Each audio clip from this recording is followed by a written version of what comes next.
All right, we are live.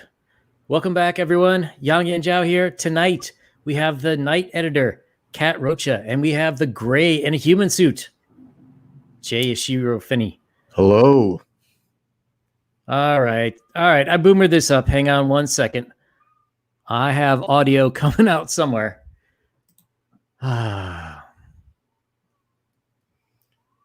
So can they hear us or not? Okay. Well, it says we're live. Excellent. I don't see any. Oh, hey, here we go. We got Owen. Hey, Owen. Already, with Owen being the first in the room, I think we have to do a gratuitous Guyver shout out. As we all know, Guyver is the ultimate in anime and superheroes, so we all kneel before the Guyver. I think Guyver is Owen's spirit animal.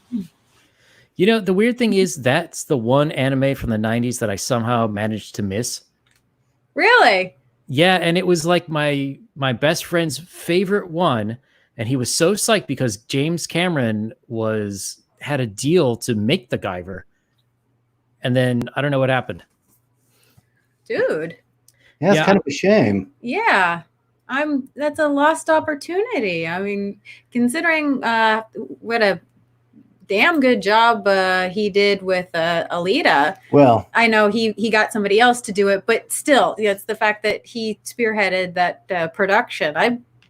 That's a missed opportunity. Damn. Yeah, well, the funny thing is he was working on Spider-Man at the time. Oh, got it. Yeah. He was developing that software that he eventually ended up using in Avatar. I remember that. Yeah. The 90s. Actually, just last night, just for fun, we decided to run Project ACO because we found it on Amazon Prime. And Ishii had never seen it before. I had seen one of the old bootlegs on VHS back when I was in junior high. And I had remembered it being dopey, and I was annoyed by the fact that Aiko had seemed to be this like perfect Mary Sue where there was absolutely no challenge for her. Mm-hmm. But A, I was in junior high, and B, I was watching a bootleg, which I've come to the determination was chopped to hell because all it contained was all the chick fights. And see, I don't think you were immersed in the culture enough to get all the gags. No, I didn't. So this time around, we're like, hey, wait a minute. This is really good. I wish there was a place to find more of the old school anime. Like if Netflix would pick up a bunch, or not Crunchyroll. I refuse to use Crunchyroll. I'm kind of on-off on Crunchyroll. I've never used them, but I'm kind of iffy on using them. What's her name? Janelle, one of our friends, turned us on to this service of which I'm totally blanking on the name of, but they've partnered with Amazon Prime. So a lot of the old school stuff from the 80s and 90s is available for free through this service, or again through Amazon Prime because of them. So you can get a lot of stuff that way. You can get, actually, I think, God, what all was on there? Was Fist of the North Star on there? Yeah, that was the thing that, yeah. Fist of the North Star. I'm actually just a ton of 80s anime that either no one is currently licensing or has fallen out of copyright or something. But and randomly, Jinro was on there. Yeah, which is really that's an amazing film. Oh, that's a must-see film. Yeah, I was thinking about expanding more into that since this quarantine has really been eating into my Netflix queue. I'm almost dying for content at this point. Oh, we can help with that. Yes, we can. Also, you would be surprised how much anime from the 80s and 90s you can get for free on YouTube. Yeah, that's where we saw Dirty Pair. Yeah. Oh, that was classic. Mm-hmm. I had never seen Dirty Pair. So you have any? So I suppose we should get down to the questions or whatever. All right. To do here.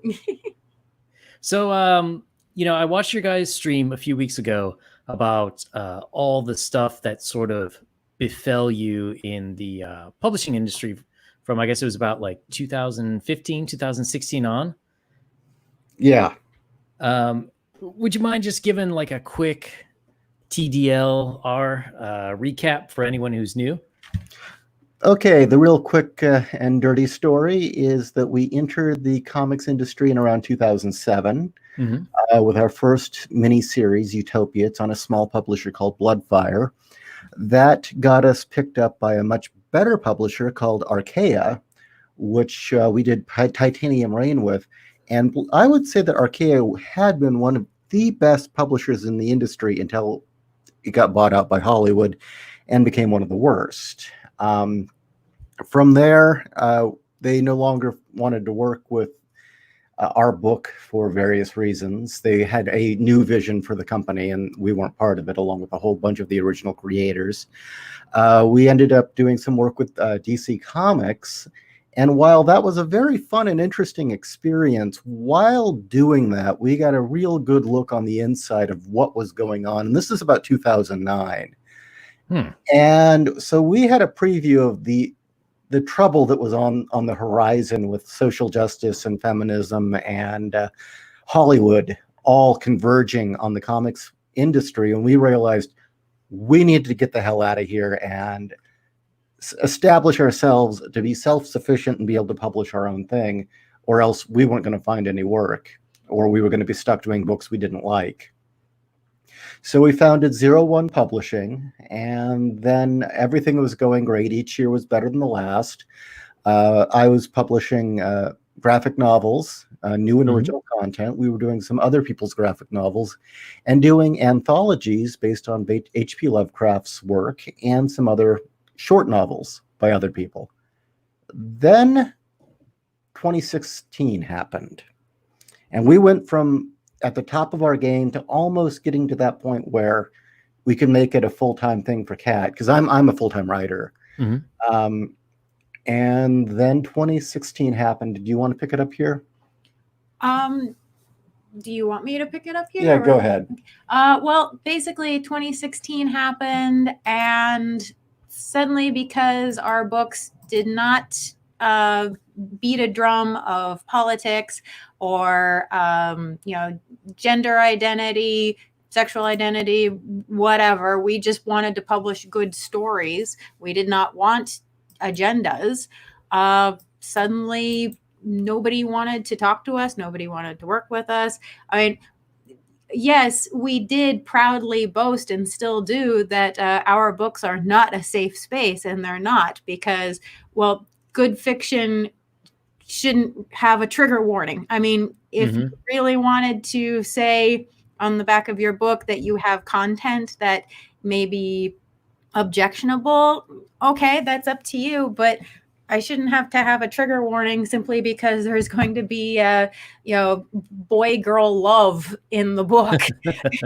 And a lot of people were offended by the fact that we wouldn't, say things like this book contains heterosexual love.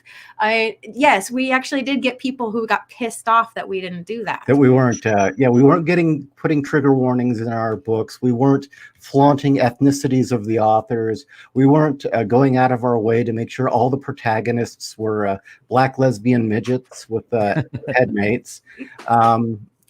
And we were anti-agenda. On top of that, we were very verbal that no, we didn't vote for Hillary.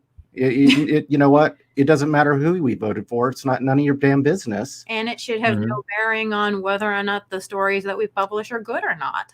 And that alone was more than enough. And then to add insult to injury, the real thing that I think that was the cherry on top was that Kat refused to toe the feminist line. She refused to participate in all those women destroy science fiction, women take over this, women are the future shit. She wouldn't do any of that, nor would she publish any of it. Well, from day one, I had people coming up to me wanting me to join their little he-woman man-haters club shit. And I would tell them politely no. And just basically after 2016, it was, join our man-hating club or else. And I told them where to stick it. And as a result of that and the content of our books, we were basically blacklisted. A lot of people who had been wanting to work with us, had been, talking to us, had been, we had been talking deals with, they disappeared. Emails were not being returned, being turned down. Distribution deals went up in flames. And, conventions, it got to the point where we would not attend them because of how hostile things were. Yeah, I mean, when you've got conventions where, I mean, there are actual rooms that says no white men. Yeah. Yikes. And you had events where it was no white straight men. Mm-hmm. And I was like, I'm not going to go to one of these events, if, basically half of my stable of creators can't attend. I mean, that's bullshit. A whole section of the floor, it's kind of like, this is the gays only and the trans only section.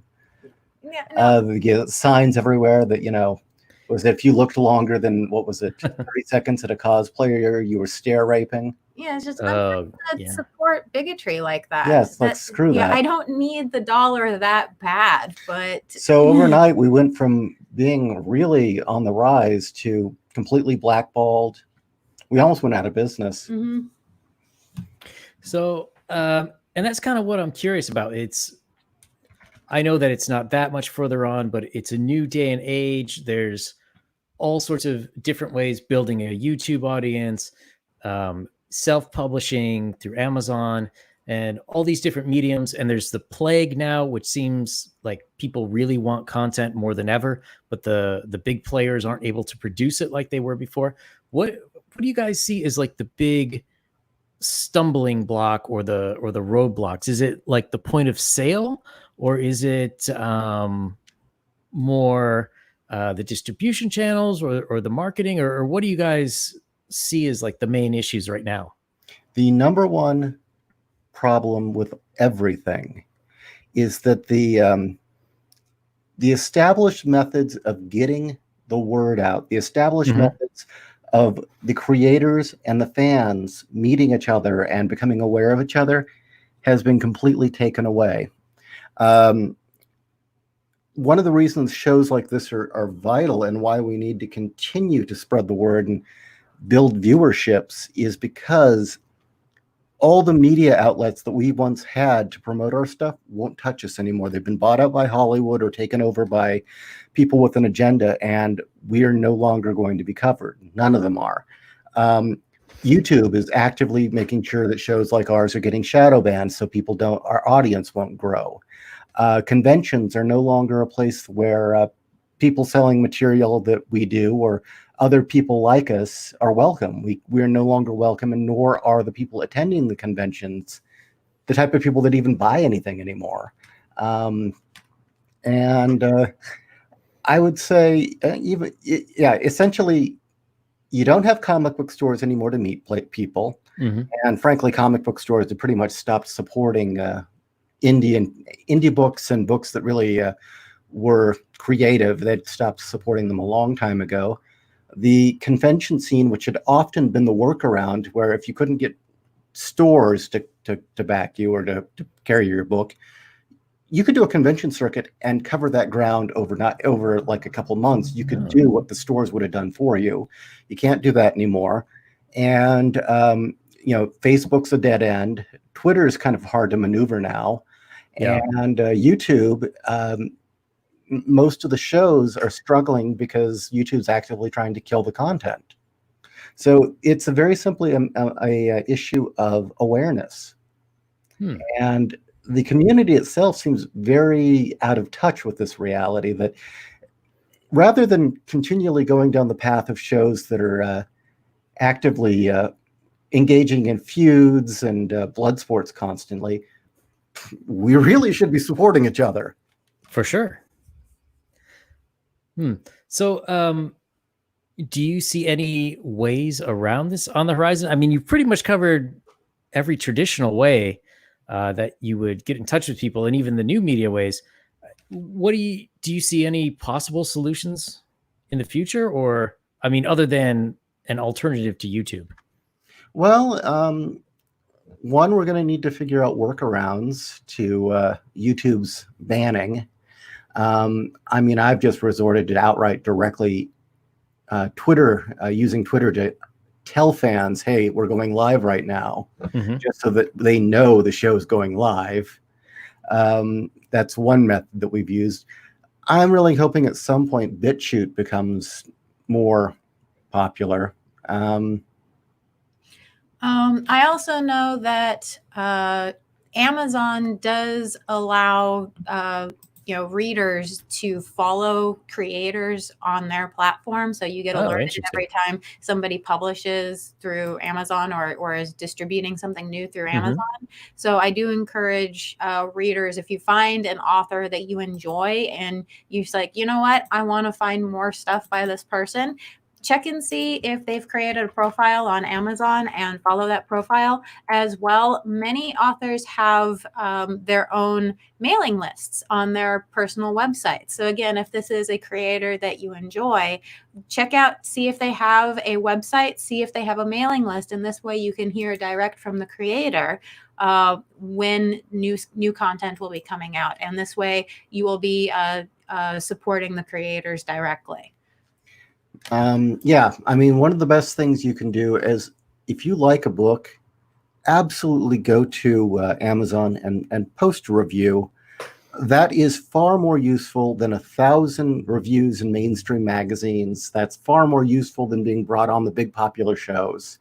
It really helps your algorithm, and Amazon will start suggesting you to your books to people who are going to want to read it. They'll see, okay, well, these kind of people like this book. It's selling. The algorithm will automatically recommend it to other potential buyers. Oh, so you would say that they're more even-handed, or perhaps even more capitalistic than most of these other companies seem to be? So far, from at least the way they're currently doing business, they're more concerned about actually selling books rather than preaching. Yeah, from my experience with Amazon, they're more interested in, getting product out there to the readers, because we all benefit that way. Readers get good content, authors get paid, and Amazon gets a cut. And that is a platform that I can get behind. And from what I've seen, every year they've developed that relationship more and more and made it easier and easier for creators to put their content up. No, I have not used their print-on-demand services yet, so I couldn't speak for the quality of that, but I do know that they offer it. Yeah, I actually have a buddy who published a book. It's a reference book, nothing exciting, but he uses Amazon On Demand, and other than the unbelievably high price, although that could be just what he set it to, it's actually pretty good quality. Oh, that's good to know. Yeah, it's probably what it is, of course, Amazon needs to make their cut from printing. And the downside of print on demand is that it's going to be more expensive to do that per unit than it is to get a print run and buy in bulk. But the other side of that is print on demand means that you, the creator, don't have to chunk down $2,000 to $5,000 in one go. This way, as your readers are purchasing, books are getting out. But again, depending on how much you set your price point, that's a lower amount that you get per volume. So, you have that, catch-22, I guess.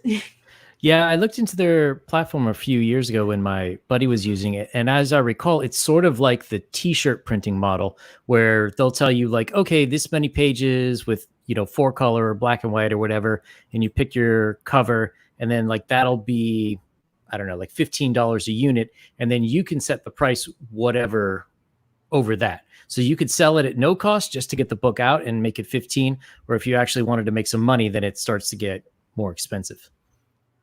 Yeah, that sounds about right. So I'm a bit curious too about so 01 Publishing. You guys do publish books in addition to writing your own and editing work. So what is what's a publisher to do in this day and age? So when most people think of publishers, they think of like Random House or something, and they think, oh, well, they're going to give you, $50,000 advance to write the book and everything. And but in a time where a lot of those companies are going out of business or just producing sort of more of the same vanilla kind of stuff, what is the benefit of a smaller or an independent publisher? Well, first and foremost, I'm going to be completely 100% honest here. Because of the way things are now and the different opportunities that are out there for creators, it used to be if you wanted your stuff to see the light of day, yes, you did need a publisher. You definitely needed somebody to get out there and advocate for you and get your stuff in front of readers, or at least get a distributor and everything like that. Honestly, today, you don't need a publisher. The reason why a creator today would want a publisher is because the publisher now serves the job of doing the things that the creator either does not want to do or honestly cannot do due to lack of talent, skill, or time. And that, I mean, point blank, let's face it, a lot of creatives out there aren't all that great at getting interviews or going on air and saying really interesting stuff, where people like to hear cats say really offensive things. There and say horribly awful things. Say, hey, you should buy this book, and by the way, here's a really offensive thing. I do miss Adventures in Awful. Oh, don't worry, we do plan on bringing that eventually. back. It's a time thing right now. We can get into that later. First we moved, and I've been plowing ahead on 2 novels. Yes, he started a second book. So I've been rapidly working through those 2. And we do and then Kat has been working her job, which with the virus, it's made it even more prescient. Yeah. But anyway, our hands are just too full. So we've just settled for doing live casts until we can start doing high-end product again, or high-end video. And the other problem is right now, doing more videos a week is much more better on YouTube than doing high quality long form content, because YouTube will immediately shove that to the bottom of the stack and blackball you. They don't want people watching that. Really? Yeah, they want people to watch somebody who's uploading stuff daily. Yeah. They want quantity, not quality. Yeah, I have noticed that with my channel too. Just this year, and especially after the virus stuff, it's just almost impossible to get back on the daily grind. And I've definitely noticed, even though my sub count, which is very low, continues to slowly rise, the views are way down. And do you know if those who are alerted to your new content, if they are actually receiving those alerts?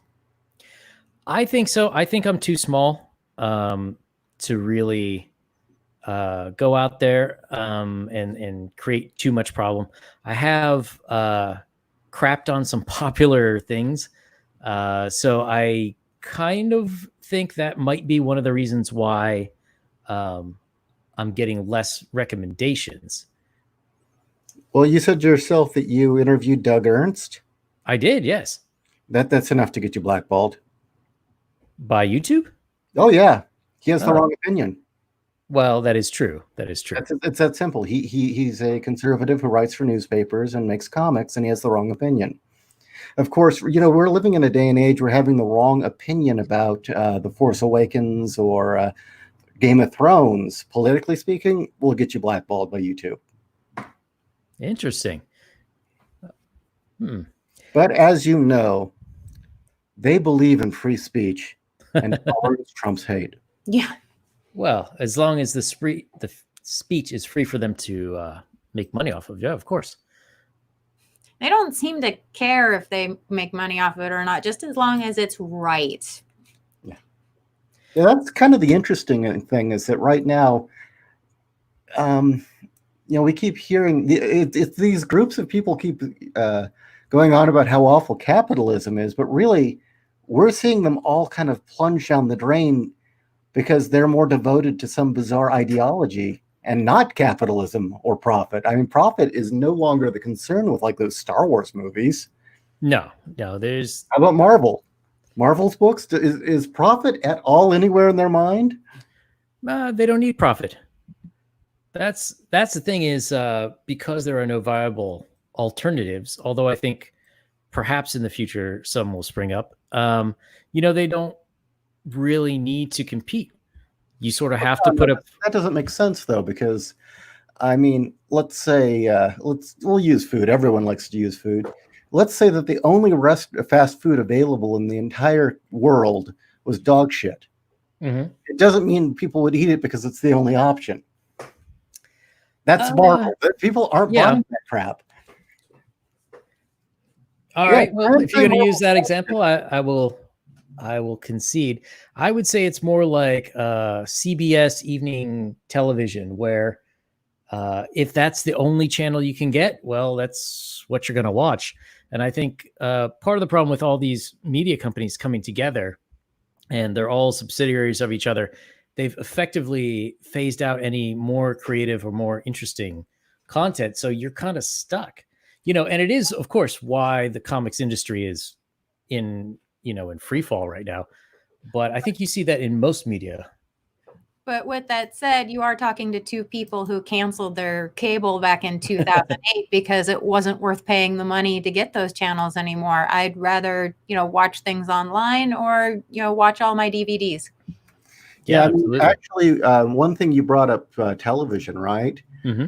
It's the only channel available. That logic actually isn't working, which is why the old media is freaking out and trying to close off other media, available media like YouTube or any sort of streaming video or anything like that, because they can't compete. Well, this is true. And they think that if they just got rid of YouTube, maybe then people will come back to TV. But even before YouTube was a big thing, people were just saying, screw it, I'll play video games instead. I mean, Gen X was the one, and then Millennials followed up. This, why bother? I don't care. I suppose I could watch what's on NBC, or I could do absolutely nothing at all. And the vast majority of young people said nothing at all. Well, that is a good point, and you're definitely right about the cord cutting. And Netflix is definitely a nice competition for the traditional cable companies. But as you sort of said, with all the wrong opinions, and you have to have your feminist point of view and all that kind of stuff. Don't you sort of see, or well, that's maybe a little inflammatory, but do you kind of see it as like how would you say, like a wave that is washing over all popular media, except maybe the media that comes in from other countries like anime? Yeah, and there's a reason for that. There's a couple reasons for that, actually. One is that the media establishment, the tech establishment, and I guess the press, you name it. Mm-hmm. All these businesses thought, well, you know what? We've got to be progressive. We've got all these diversity quotas we have to fill. And they hired all these brainwashed social justice warriors out of college. And the next thing you know, they don't run their companies anymore. They've been colonized and taken over. And then when you look at like comics, for instance, it was totally a different thing. We were all so thrilled the girls showed up. And then it turned out, no, these weren't the girls you were looking for. We were too nice. They kept saying how it was a boys' club. No, we were more than happy to welcome them in. It was the fact is they were just pissed we were there once we let them in. Yeah, I know how that goes. I have similar issues in a different industry altogether. But as you can see, every place that the SJW feminist crowd shows up, they destroy it. It just crashes. And I mean, inevitably, like locusts, they're going to burn it all down. And, we've been trying for years to say, look, the house is on fire. How much do you want it to burn down before we have to rebuild the damn thing? Because that's what's going to happen is eventually, they're going to move on to the next thing to destroy, because that's all they do. They can't, if you've noticed, these people can't create anything. They can only take other people's stuff and shit on it. I mean, there is not a shred of creativity in any of these individuals. And let that be a lesson to you if you get drawn into any of these ideologies. They suck your creativity dry. Inevitably, we're just going to have to rebuild things. And it's just, how much are we going to have to rebuild? How much are we going to start from? And it looks like we're going to have to just let it get burnt to the earth. I mean, Comicsgate really had a chance. Mm-hmm. But I think it's going as far as it's going to go. I don't know. For me, it's hard to say one way or the other. I kind of, if you look at history and like history of warfare, especially, you'll have issues where a bunch of disparate groups get together to overthrow some sort of tyranny. And then what happens when they win? Well, they all start fighting each other. And eventually something's going to shake out of that. Now, maybe, I don't know, maybe nothing will come of it and we'll all be like back to the Stone Age. But it could be, too, that eventually things will settle down and you'll have some factions that can work together better. I don't know. I'm a little bit optimistic on that front, but there are definitely days where it's like, oh, I think I'll just close my Twitter. See, I've escaped that, fortunately, but I don't really participate anymore. I mean, I actually like Twitter because I like everyone I'm following. I think we're the opposite there. I actually hate Twitter, but it's the only medium, or I shouldn't say the only medium, but probably the best medium for getting in contact with people who you would like to, like if you, for example, you guys, Twitter is probably the easiest way as opposed to like email or snail mail or, hope to get noticed in a YouTube crowd in a chat or something. But I mean, for a while, YouTube used to be a real downer, but it's amazing what the mute button can do. Yeah, I have, I make a lot of D&D videos, so I've had to use that several times. Anyone who's, actively trying to drag anyone into the flame wars, I'm out. Don't want anything to do with it. Yeah, I got better things to do. I'm totally with you there. So going back to the publishing a bit, I was kind of wondering, as publishers, how do you go about deciding which books you want to publish? I write them. Yeah. Well, besides your own books, of course. And just because he writes them doesn't necessarily mean, I'm not going to publish crap. It does actually go through. Have I ever written crap? No. No, that's why everything, it will get published. But anyway, let's see. When we had the anthologies, we did put out an open call for people to submit stories to us. And then, of course, those stories did go through a slush pile and then final review to find the cream of the crop that was submitted to us. So there was a review process. In the situation like with Nicole Cushing's book, The Sadist Bible, we approached her, and that was because we had seen her talk at the Horror Writers Association convention, and Ishii had checked out her works previously and was very impressed. And we discussed it. It was like, yes, we want to have this person on our roster. So we approached her and asked her if she had any stories that she was looking for a home for. And turns out she did. So it was fortuitous all the way around. Interesting. I did just listen to The Sadist Bible earlier this week. Oh. And it was a very interesting book. Not our standard thing, honestly. No, not our standard thing, but again, I liked it because it pushed boundaries and wasn't afraid to go the distance and explore ideas that are otherwise thought of as forbidden.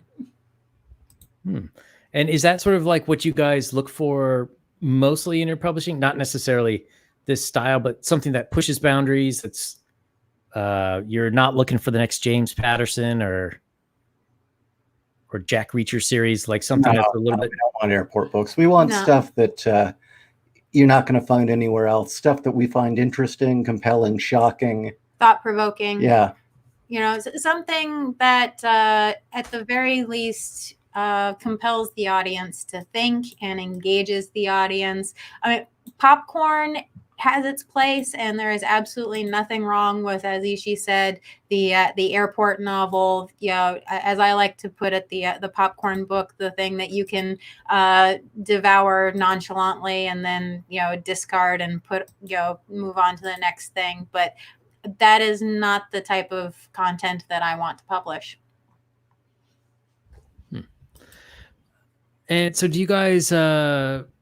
Are you guys thinking of having more open calls or publishing more? I know you guys said you're a little bit busy right now, but is that a plan to get back into it? Yeah, I would eventually like to start publishing anthologies again. Really, at this point, we're bouncing back from the move. We're trying to get our bearings and get the company up and running again. I mean, we took a severe hit when everyone blackballed us. I mean, that hurt us beyond belief. And then when I finally had to step away from comics, that was yet another huge hit. That was a year wasted. So we're taking a step back, kind of redrawing our plans and where we'll go from here, right? Yeah, we got slowed down, but we're not out for the count. So excellent. So so you said that people would want a publisher due to perhaps them not being able to do certain things or not having the skills to do certain things. Would you consider editing one of those things? Definitely. Here's the thing. No writer should do a final edit of their own stuff. And honestly, guys, you shouldn't get your friends to edit your stuff either.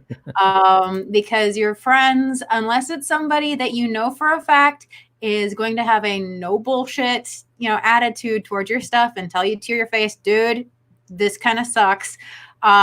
Your friends are not going to be the best judge of what's good and what's not. 9 times out of 10, they're going to tell you, yeah, this is awesome.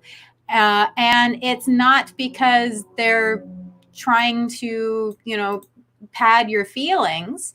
It very well may be they're not editors. They don't know what to look for when it comes to a good story. They very well may genuinely enjoy your writing, but that doesn't mean that you're going to get a professional review of it. So I definitely suggest that you do have a professional look at it, or at the very least, an English teacher.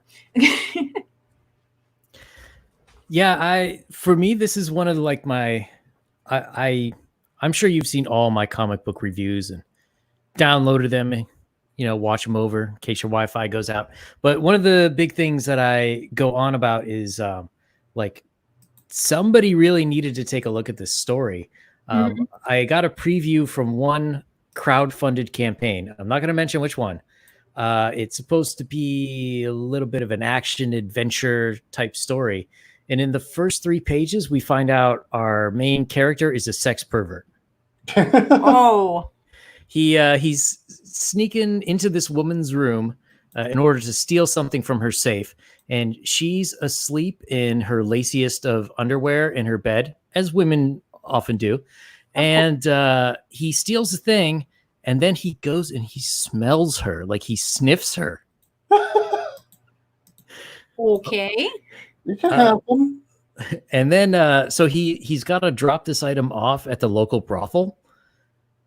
And of course, the owner's like, okay, well, you get a freebie. So he goes up to this room, and there's like, I don't know, like a vice madam or something, and another woman who is unconscious in the bed.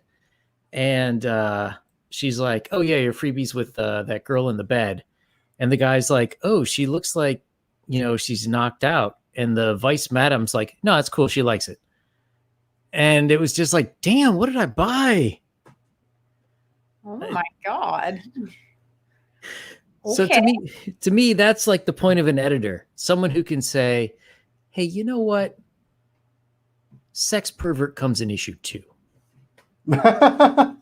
Well, here's the thing. I need to see the comic and I need to know where the story is going. Because, let's face it, if you're, what is it, Garth Ennis? Mm-hmm. Sex pervert probably would show up on page 1, panel 1. Well, that is true. That is true. Or Alan Moore. Yeah, definitely Alan Moore. Well, I can't argue with that. So, I talked to Clint Stoker a while ago, and he had recommended, he had a buddy who did the editing on his. What would you say the main differences are for like an editor that does straight novels versus the comic books, and what should people look for in the difference between them? Well, first off, I am a content editor. I am not a copy editor. My spelling is atrocious. So I do not edit on spelling. If I catch spelling, if I catch punctuation, if I catch, things like that, yes, I will, point it out. But I edit for content. Does your story make sense? Is it easy to follow? Do I know what all the characters are doing at any given time? Am I getting a kitchen sink vibe? Are you following a plot? So on and so forth. So as far as the differences between for editing those, definitely I look for pacing. When I edit, I ask my clients to give to me the basic bullet points of the main events that happen in the story, specifically beginning, middle, and end. The main hits, so that I can judge, are we getting to them in a timely fashion? Are we keeping the pace? Are we dragging? Is this going to be a Lord of the Rings slog? Or are you, racing towards the finish line and giving your audience whiplash? Because both are equally bad. And that's something for both prose and for comics. But where comics, you have visual cues, you've got panel layouts, are your panels too big, too small? Is the layout and such that it draws the eye through the story, or does it kind of hurt to look at? Do you have too many words per page? Do you have too few words per page based on the real estate of the artwork? There's so many different things to look at. And that's why it's a good idea to have somebody who is outside of you to view your work, because they can look at it cold, completely unattached to the work, and give you an honest view of what's going on. So would you say that for the people who want to make comics, that they should maybe have 2 editors or like an art director? Or it seems like it would be much more difficult to find someone who can combine both the content editing and the art direction, I guess I'd say. Maybe not art direction, but no, comics editors are definitely a special skill, and there is a reason they're vital, and and there's a reason why both in Marvel and DC are suffering ever since they started getting rid of or losing all of their art directors or their comics editors. I mean, if you've noticed, a lot of the top name comics editors have left the big 2 and have started their own companies or gone off to film. Yeah, unfortunately, there's just impossible to find their work almost in most modern comic shops. Yeah. Are there any more comic shops? Well, I guess we'll see when the dust settles from this. Yeah, I don't know. I got a feeling most are going to go online, or you'll just end up with like one or two in the major cities.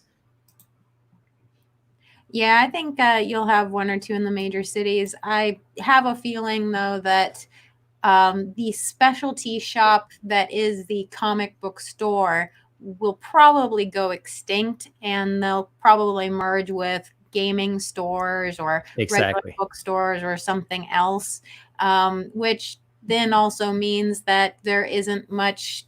If the store had originally had the room for independent books, they Mhm. probably won't anymore because they need to devote more shelf space to other product. Yeah, I agree with that. I've long argued that people need to take a look more at like the manga kissa model that they have in Japan, where you're going there and they have a huge library, but ultimately you're paying for the drink, and that's what brings them the money, paying for the room to sit in. I think something like that would work well here. I'd And love that. I've definitely seen some gaming stores that have sort of a similar vibe. It seems to me that it wouldn't take too much more to add, a few shelves of comics that sort of rotate out on a monthly basis. I don't think it would, but then again, I know Japan has a different culture when it comes to reading. That's I true. They are a culture where somebody can buy an issue of Shonen Jump to read on the subway, and Hmm. they'll read the parts that they want, and as a courtesy, they will leave it behind for the next subway rider to read themselves while they're taking their commute, and people will just do that there. So the idea of having a library, for lack of a better term, where you can go and you can just read your comics while you sip your coffee or possibly a beer, makes a lot of sense. Where here in America, we don't consume reading content the same way. So, Although I've seen some stores try and do that. I know that Mhm. there's one Yeah. here that we keep trying to go to, but we can't because now there's a plague. Which one is that? Is that Samurai? Or is it Gotham? One of them had it was actually a coffee house and a comic store and a Mhm. gaming store. Oh, nice. So, Yeah, I know by me there's a bunch of boba shops that I live in one of the Chinesiest areas of the US, and there's a ton of boba shops that do cater to immigrants and first generation Asians, and they will often have a ton of manga in there. Unfortunately, no American comics, but halfway there, I suppose. Mhm. And that does make sense because boba shops, it's already, you go in there knowing that it's a drink that is inspired by Japanese. That's a Japanese drink to start with, I think. If Taiwanese, I'm actually. wrong there, please correct me. Or if you go to like a ramen house, so you Mhm. already go in knowing what type of atmosphere you're going to get. So if you've got manga that you can read, things like Shonen Jump or other stuff like that, you're already going in there with an expectation. So yeah, that totally makes sense. Now, maybe people can correct me. Maybe I'm completely wrong here, but I have to admit that I think that something happened in the 2000s. Real quick, I need to step out for just 2 seconds. I'll be right back. All right. And that is, it seemed to me sometime during the 2000s, and maybe this was just a California thing, but the culture of the comic shop was changing. And that as time went on and it started getting into the 2010s, it seemed to be that idea that you all went down to the comic shop and hung out and talked and drank soda and just kind of browsed books and met people started to go away, and it was much more of a buy your stuff and leave or a Barnes and Noble atmosphere. Yeah, I have to agree with that. I wasn't living in the US for most of the 2000s, but when I got back, I probably started getting back or looking at comics again like around 2015. And there was a definite different vibe. I think I found the comic store that comic book guy was modeled after. And it was like, get out, Yeah, exactly. And I know that in San Diego, one by one, all the really great shops started becoming that just buy your stuff and leave. Don't, you know. Mm-hmm. And it seemed like they wanted to put minimal effort in. There was no customer service, and the idea of community had just gone out the window. And I don't know why that happened. I know that the scene was beginning to change with that whole hipster geek shit happening. And what was it? Big Bang Theory really changed the whole feel of the community. But I think that's the other thing, is that I think the old atmosphere of everyone showing up at the comic book shop just to hang out, oh yeah, you could totally turn that into a boba house or coffee house or some sort of bar. That definitely would work. But nowadays, what it's become, not so much. Yeah, I mean, I don't see any way for comic book stores to survive as they are. I know that there's still a lot of people who hope to go back even further to the 80s when comics were ubiquitous and you could find them all over the place. What do you think about the Brightwisers getting into Walmart? I will withhold comment when I finally get my Red Rooster copy. Oh, yeah. You know what? I would be happy for them, except I don't have my copy of Red Rooster, so I can't be happy. Yeah, I did get a couple unsubs for saying that in a video, but do you think like that is maybe the answer to start getting back into some of these stores? Maybe. I mean, the problem with was the Walmart is that immediately is going to put you at the mercy of what Walmart is willing to carry. And again, that's true. IBooks, never. Well, the other thing that most people don't realize when you get these big deals, and again, you know, I'm happy for anybody that gets these deals, but for independent creators, now unless their deal is different, the vast majority of these sorts of distribution deals is a store or a distributor will put in an order for a certain number of books. So let's for fun say 1,000 books, and you as the independent creator say, wow, that's pretty awesome. And you spend the money and you get those books printed and you ship them off, and you think, oh, I'm going to get, they're going to sell them. I'm going to get 1,000 books, sold. That's not true. The distributor or the store usually has a certain amount of time that they have set aside for how long it'll take them to sell those 1,000 books. And if they don't sell those 1,000 books within that time frame, they will send them back. And which one, now that money that you've counted on, you're not getting. And second, if they paid you up front for the full lot, they're going to want their money back for the amount they didn't sell. And a lot of people have gone into debt as a result of that. Yeah, I guess that's a good point. Again, I would like to be hopeful. I would love it to succeed, to get comics back in the hands of people. I've told this story somewhere before, but I got the Alternaween package last year, and I gave out comics for Halloween. And all the parents loved it, and a lot of the kids were very confused. You know what? I had a completely different reaction. Really? Yeah.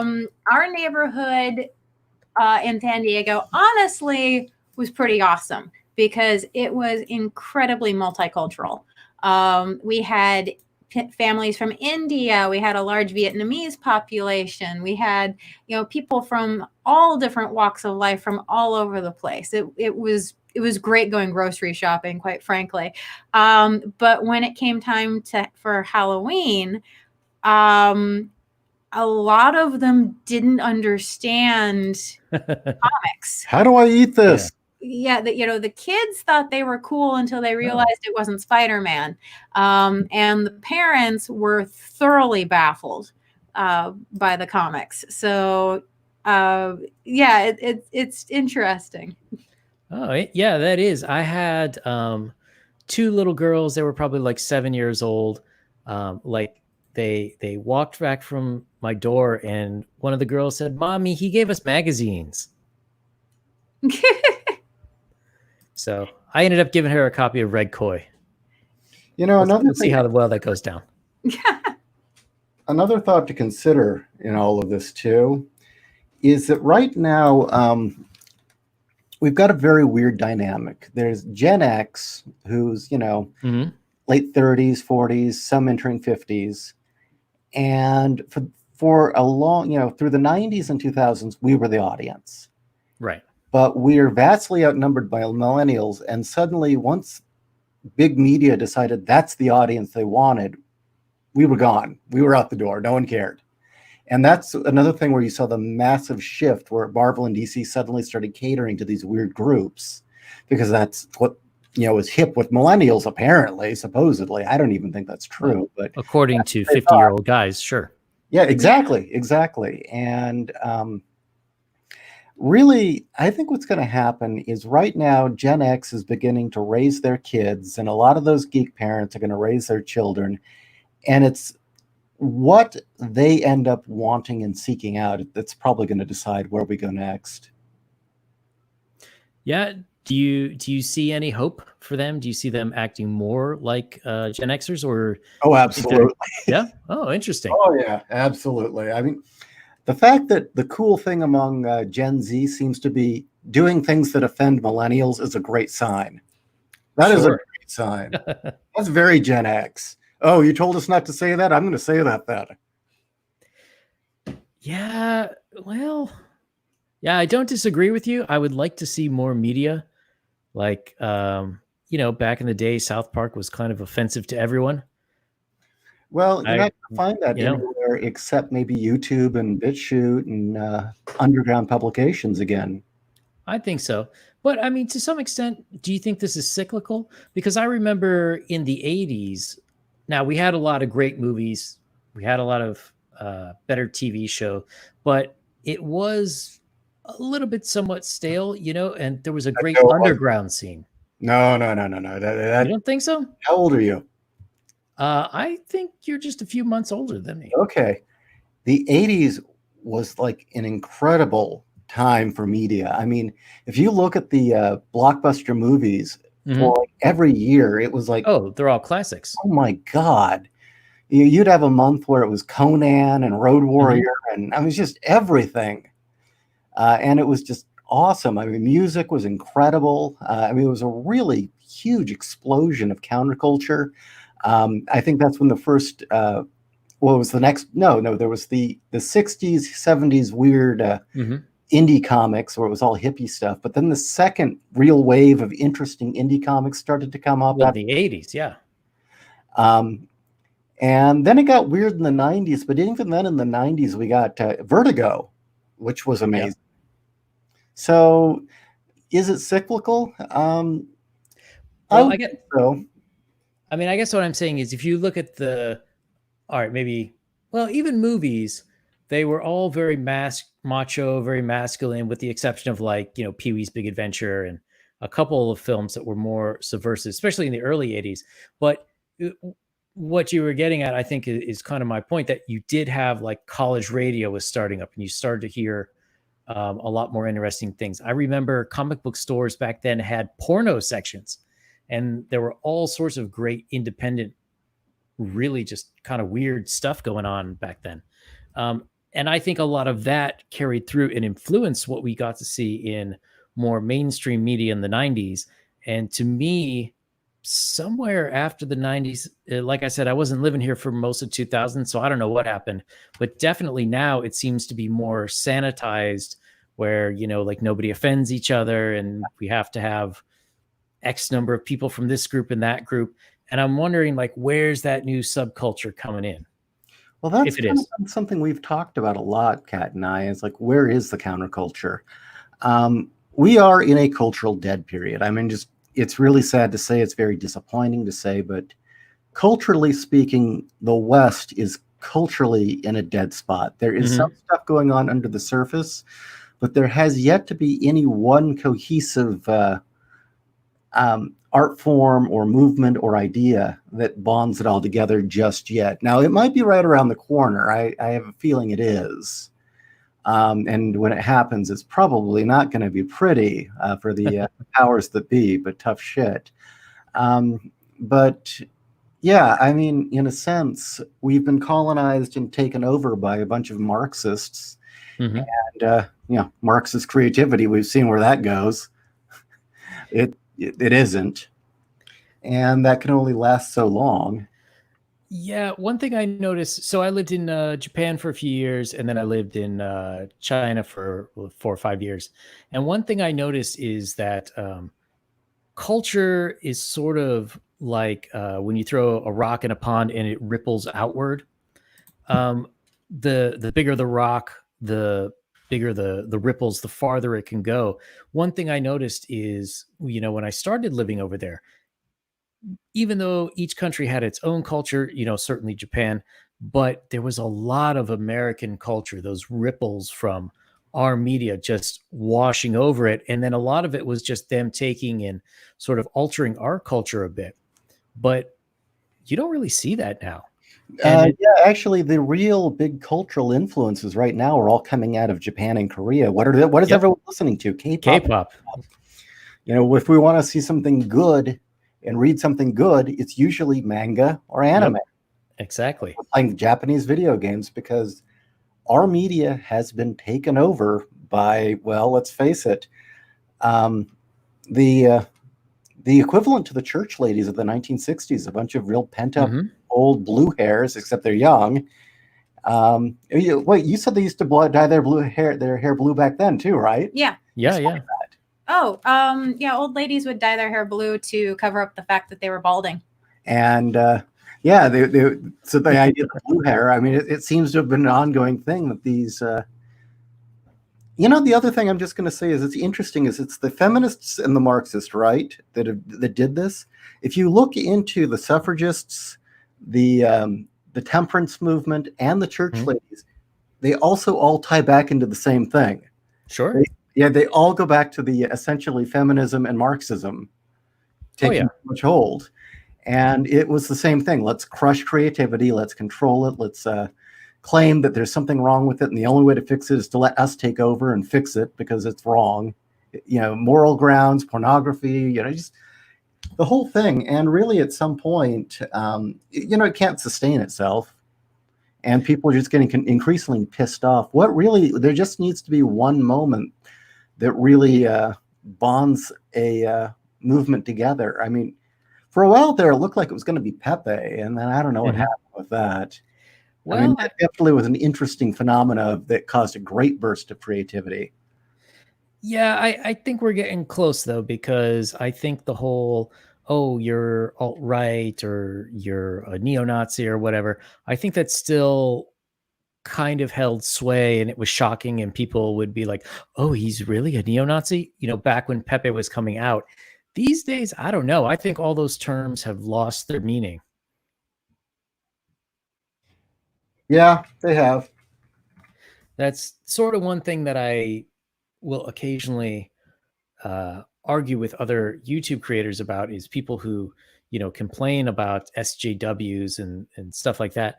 Like, just calling someone an SJW will turn it off not all the potential audience, but all audience who isn't already on your side. Instead, you should call out the behaviors or the things that you don't like that they're doing. That's where people will agree. Yeah. And yeah, comedy is probably one of the real good starting points. Mm-hmm. Yeah, I think so. I mean, the Dave Chappelle show last year, you have Bill Burr, who's coming out with more politically incorrect stuff. And then we need something from music. I mean, that's beginning to happen too, but it's just the bare minimum. Yeah, we'll see. I don't know. I mean, I really thought something would have happened by now. I mean, one of the big problems I keep seeing is every time a movement starts to form, it implodes from the inside due to infighting. Well, I think part of the problem is before people could unite because they liked something or they disliked something, but it was given that you were united because of this thing and that you were all individuals outside of that. Now, because of the internet, groups and cultures are springing up, but the nature of it all is that you all have to think the same, act the same, like the same things. And if there's differences, then, then you splinter off into a subgroup and then a subgroup into a subgroup. And yeah, I mean, it's kind of weird. We've hit this weird phase where you'll get a scene, they'll all start liking the same thing, and then suddenly there'll be a slight split, and they're threatening to kill each other over it. I'm going to be honest. It's like cliques in high school. Yeah. It's girl cliques in high school. It's like, well, we don't like her anymore. We don't like those anymore. So when and then they split even more, and then they split even more. So would you say this is a symptom of single moms raising too many other young men to be pussies? I definitely think that's a contributing factor. Feminized males aren't acting like men, and they're getting into cat fights and cliques over. I think, honestly, I think that's a contributing factor. I also think another contributing factor is millennials honestly don't know how to deal with things that are different. Yes. And yes, I know I'm using a broad stroke with that. And I know that there are those of that age group that don't fit into that category, but the vast majority of them don't know how to deal with things that are different. The other thing that scares me is a lot of these millennials, and I would have to say these are the ones that annoy everyone, because I know there's a large portion of the millennial population that is watching this from a distance saying, kill me. Why? Why am I linked with these? Yeah, why am I being associated with these fucktards? Why? Well, my brother is one of them. My brother wants nothing to do with these people. Even though he acts like one? No, because he does not. My brother actually, because he was raised by my father, actually understands that people are different. So, though I may have views on things that my brother says and does, he does genuinely understand that people are different and it's okay to have differing opinions. It's amazing how many millennials don't. So yes, but I was going to say the other thing I've noticed about these really sensitive, crazy millennials that have taken over media is I've noticed this weird tendency that they've lived in media so long and they have been so removed from reality and sheltered from reality that it's to them it is almost like, if it's on the internet or TV, that's their life, that's reality. Don't you dare question its validity. Sure, absolutely. Well, and I think to make it worse is that everybody now has access. I mean, even this channel, everybody can make their own YouTube channel, and so you are sort of in the media, and therefore I think a lot of them have hard time separating sort of what us old folks would call real and just pretend stuff on TV. And then it also gets worse. Oh, sorry, lost my train of thought there for a second. Do you want to take a second? I'm winding down too. Sorry, been a long day. Totally understand. My brain's kind of turning to soup too. But you bring up a good point though, is the knowing what's real and what's not. As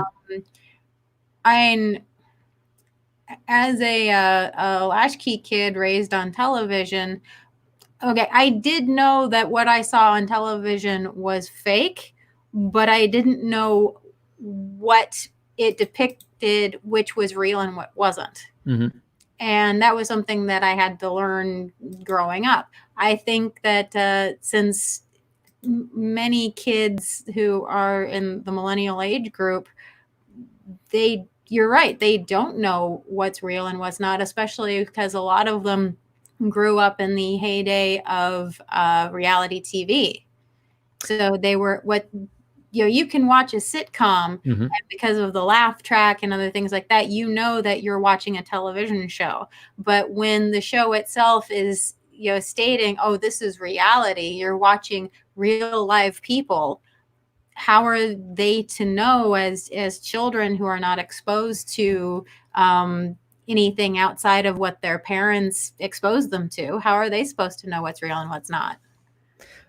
Yeah, I absolutely agree with that. And sorry, I kind of remember what I was going to say. And Okay. there seems to be sort of like a disconnect where they try to make the real world like what they think Yeah. the media should have. It's almost like a fetishization of these things. So I would say like Jesse Smollett would be a good example. Like it's not enough that he got beat up by two white guys. They had to be two MAGA hat wearing white guys who went around with a bottle of bleach and rope in minus 20-degree Chicago weather. Yeah, their lies really are kind of fantastical too. It's like, do you have any sense what real is like? Yeah, and I'm not quite sure where this comes from. I don't Barney. know. Sorry? Being raised on Barney. Like I think part of it has to do with the world is kind of pretty awesome overall in terms of even, really poor people have food now. Very few people starve to death. Most of our basic needs are met. So none of these people have really ever had a struggle for a whole lot. Well, what's interesting is how many of these people are flipping out right now, but having to prepare their own fucking meals at home. It's like, latchkey kids, this was standard, man. Yep. But, another one was like Tim Pool. I don't know if you ever watch his videos. He was flipping out. He makes me laugh. He was thoroughly flipping out because, there was some brinksmanship, gun diplomacy going on between China, the U.S., and Russia. And he's like, really, oh my God, World War III is around the corner. It's like, you're too young to remember the Cold War. This is nothing, buddy. Yeah. It is nothing. Well, I mean, I actually really like Tim Pool because I think he does a pretty good job of trying to be what he considers fair.